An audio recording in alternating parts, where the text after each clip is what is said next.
Last week was a whirlwind of breaking news, from the Boston bombings to the dramatic apprehension of the alleged suspect. But then a disturbing development emerged. The suspect, 19-year-old Jahar Sarnaif, would not be read his Miranda rights as part of the Fifth Amendment's public safety exception. The problem with this is that the exception doesn't actually legally fit the suspect. And for those of you who have no idea what Miranda rights are, they're the rights read to every person who's arrested in the U.S. In the immediate aftermath of the suspect's detention, certain elected officials quickly took to the internet to offer their 2 cents on how to treat the suspect. South Carolina Senator Lindsey Graham said, quote, "The last thing we may want to do is read Boston suspect Miranda rights," telling him to, quote, "remain silent."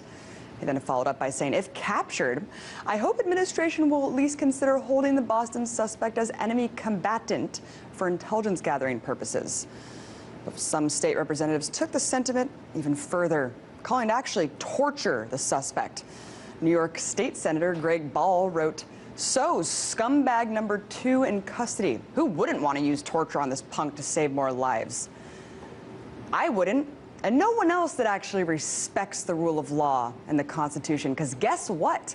Torture is illegal, and it's never brought proper intel. Now, it may not seem like that big of a deal to read a terror suspect his rights, but ponder what Glenn Greenwald has said. He said, quote, "When you cheer for the erosion of Jahar Sarnaif's rights, you're cheering for the erosion of your own," which is what we're already seeing. A mindset that has already allowed these rights to be taken for granted and compromised. 2 years ago, Obama bypassed Congress to roll back Miranda rights for, quote, terrorism suspects, exploiting the already narrow public exception to the law.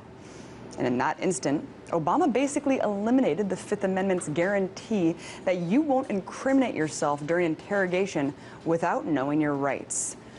And the fact that all of this is going on with virtually no public outcry signifies just how complacent we've become, whether it be toward the Patriot Act or the NDAA of 2012, or just look at Obama's drone wars, where no due process is given to all of these suspected militants being killed. When you think about it that way, it becomes more apparent that if you're determined guilty in the court of public opinion, then you'll never be presumed innocent in a court of law.